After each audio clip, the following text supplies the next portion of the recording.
एक छोटे से गांव के कोने में बनी एक टूटी फूटी झोपड़ी, जहां दो अनाथ भाई बहन थुंग थुंग और गौरी अपनी किस्मत से लड़ रहे थे। कई साल पहले एक भयानक हादसे में उनके माँ बाप की मौत हो गई थी और उसी हादसे में थुंग थुंग भी अपने दोनों हाथ खो चुका था। और तब से घर का चूल्हा जलाने और जिंदा रहने के लिए उसकी छोटी बहन गौरी सुबह से शाम तक दूसरों के घरों में जाकर बर्तन मांजती थी, ताकि उसका भाई कभी भूखा न सोए। लेकिन थुंग थुंग से अपनी बहन की तकलीफ देखी नहीं जाती थी, इसलिए वह अक्सर गांव के मंदिर में जाकर भगवान के सामने बैठ जाता था। लेकिन हर साल जब रक्षाबंधन का दिन आता तो गांव के बच्चे थुंग थुंग को देखकर उसे चिढ़ाने लगते। अरे बिना हाथ वाले, तेरे तो हाथ ही नहीं है, तेरी बहन राखी कहाँ बांधेगी? सुनते ही थुंग थुंग चुपचाप अकेले में जाकर रोता। पर गौरी हर साल रक्षाबंधन के दिन थुंग थुंग के गले में एक लाल धागा बांध देती और कहती, हमेशा मेरे साथ रहना भाई, मेरे लिए तेरा होना ही सबसे बड़ी ताकत है।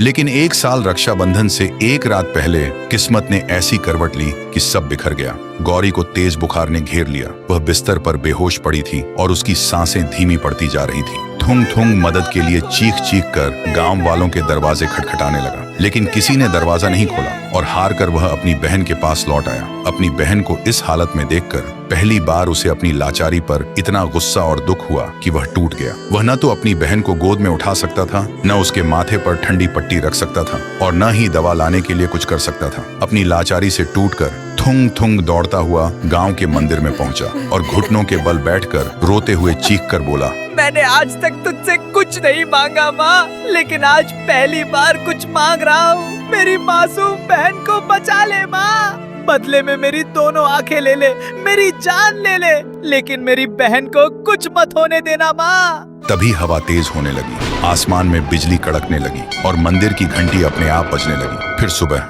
जब गौरी की आंखें खुली तो वह बिल्कुल ठीक थी और वह उठकर थुंग थुंग को ढूंढने लगी, पर थुंग थुंग कहीं नहीं था। गौरी घबरा गई और उसे ढूंढते ढूंढते जब मंदिर के पास पहुंची तो देखा वहां लोगों की भीड़ लगी थी। गौरी को कुछ समझ नहीं आया और वह भीड़ को चीरते हुए अंदर गई और जो देखा उसकी आंखों में आंसू आ गए। थुंग थुंग बेहोश पड़ा था और उसके दोनों हाथ बिल्कुल ठीक थे, लेकिन थुंग थुंग को जब होश आया तो वह अपने हाथों को देखकर हैरान था। उसे समझ नहीं आ रहा था ये चमत्कार कैसे हुआ, लेकिन गौरी को समझ आ गया था ये कुलदेवी माँ का चमत्कार है। तभी भीड़ में से एक बच्चा राखी की थाली लेकर थुंग थुंग के पास आया और बोला, थुंग थुंग भैया, आज तो आपकी बहन आपको राखी बांधेगी ना? यह सुनते ही थुंग थुंग की आंखों में आंसू आ गए। फिर पहली बार सबके सामने गौरी ने अपने भाई को राखी बांधी और अपने भाई का हाथ पकड़कर पूरे गांव में घूमने लगी। तो दोस्तों, राखी सिर्फ एक धागा नहीं बल्कि एक ऐसा रिश्ता है जो मुश्किल वक्त में भी साथ नहीं छोड़ता। वीडियो अच्छा लगा हो तो एक लाइक जरूर करना।